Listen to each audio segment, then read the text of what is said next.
आज का video electro homeopathic प्रेमियों के लिए, इलेक्ट्रो होम्योपैथिक विद्यार्थियों के लिए, इलेक्ट्रो होम्योपैथिक प्रैक्टिशनर्स के लिए और जन सामान्य के लिए जो इलेक्ट्रो होम्योपैथी में रुचि ले रहे हैं, सबके लिए बहुत ही स्पेशल होने जा रहा है। इलेक्ट्रो होम्योपैथिक दवाएं 114 पौधों से तैयार की जाती हैं। 114 पौधों से कुल मूल रूप से 38 दवाएं तैयार की जाती हैं, 38 मेडिसिन्स, और उनमें से 32 जो है वो पिल्स फार्म में है, ग्लोब्यूल्स फार्म में है, सॉलिड फार्म में है, ठोस रूप में है, और 6 मेडिसिन्स जो हैं वो लिक्विड फार्म में हैं, द्रव के रूप में हैं। और इसमें जो है सबसे महत्वपूर्ण और आधारभूत जो ग्रुप है वह स्क्रोफोलोसोज है।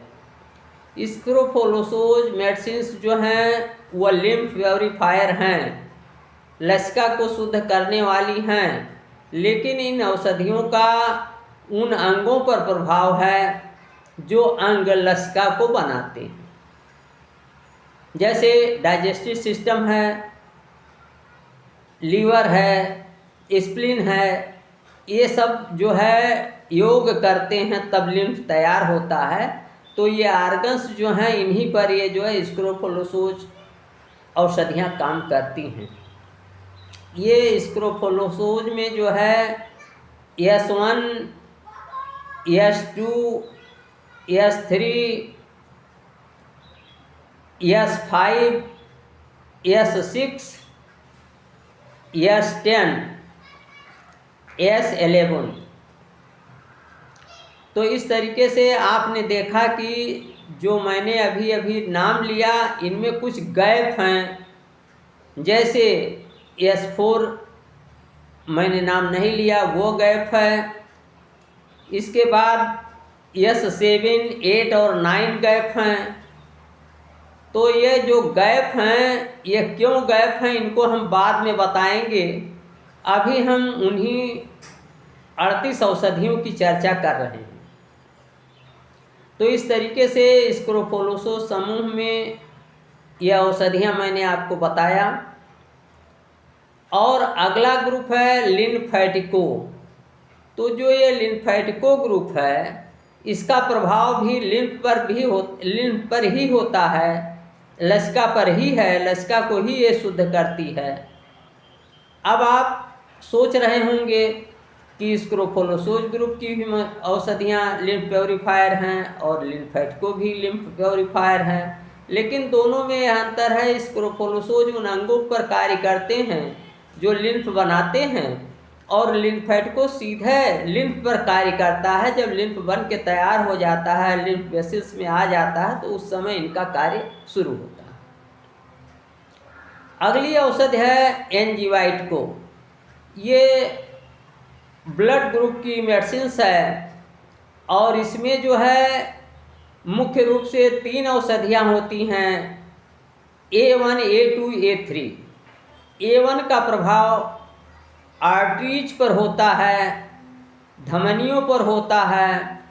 ऐसी नसें जो शुद्ध खून को, जिनमें शुद्ध खून प्रवाहित होता है, प्योर ब्लड रहता है, उन पर यह कार्य करती हैं।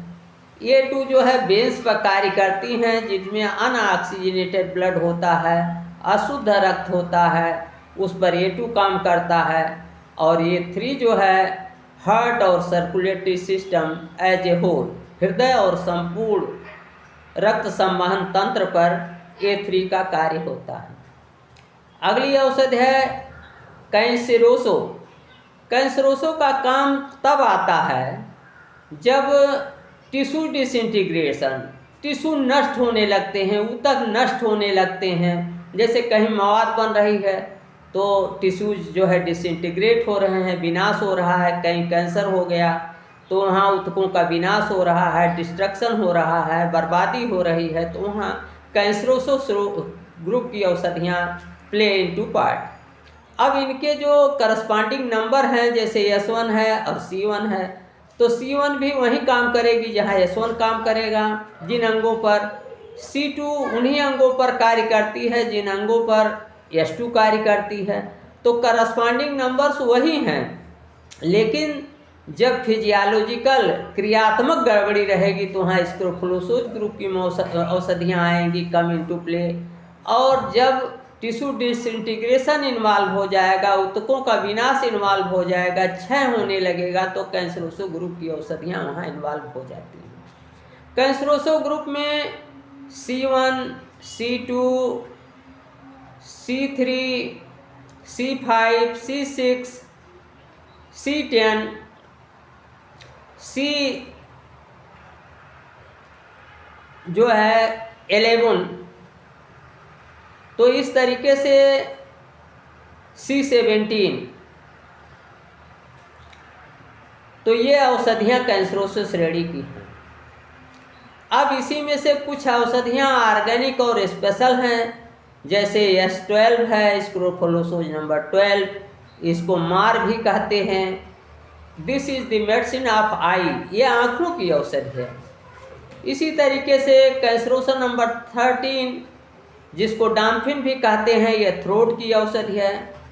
और इसी के साथ ही साथ ऑर्गेनिक स्पेशल में पेटोरियल औषधियाँ आती हैं, P1, P2, P3, P4। P1 का प्रभाव जो है ट्रैकिया पर है, P2 का लंग्स पर है, और P3 ट्रैकिया और लंग्स दोनों पर है, और P4 का प्रभाव जो है वो थ्रोट पर है।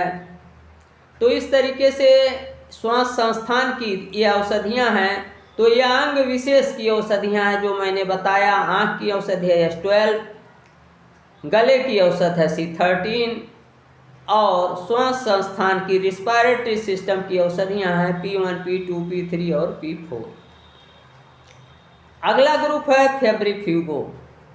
ये लीवर, फीवर और स्प्लिन, ये लीवर हुआ, ज्वर हुआ, स्प्लिन हुआ, इन सब पर यह फोन का कार्य है। नर्वस सिस्टम पर यह कार्य करता है, नर्व्स पे यह कार्य करता है, ये फेब्रिफ्यूगो है।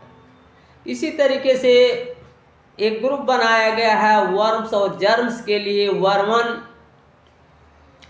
और इसी तरीके से जो सेक्सुअल और वेनरल ऑर्गन्स हैं उन पर जो औषधियाँ कार्य करती हैं वो ग्रुप है बेनरियो।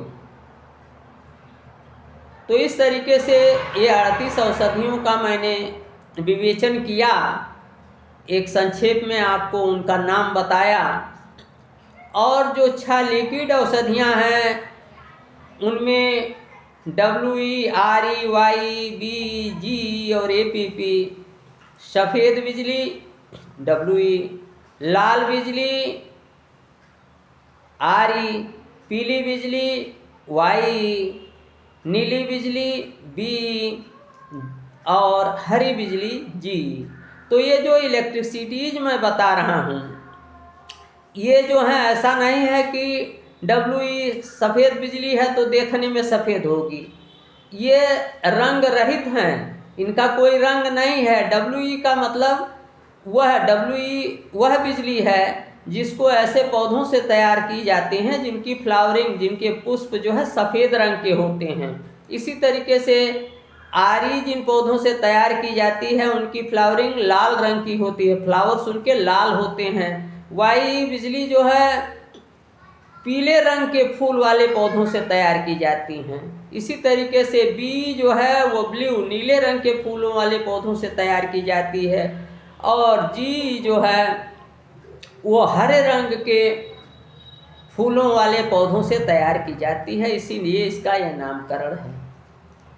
APP वाटर, एक्वा पर ला पेली, वाटर फॉर स्किन, यह ब्यूटी टिप्स है। अगर किसी को त्वचा में कोई परेशानी नहीं है तो सौंदर्य प्रसाधन के रूप में जैसे आप क्रीम पाउडर लगाते हैं वैसे ही APP का प्रयोग करने से अगर त्वचा स्वस्थ भी है तो उसमें निखार आता है, उसमें कांति आती है, ग्लो आता है, त्वचा जो है स्वस्थ और सुंदर होती है। तो इस तरीके से मैंने बताया कि इलेक्ट्रो होम्योपैथी में हानिरहित पौधों से कुल 38 औषधियाँ तैयार की जाती हैं, जिनमें 32 गोली के रूप में और 6 तरल रूप में हैं।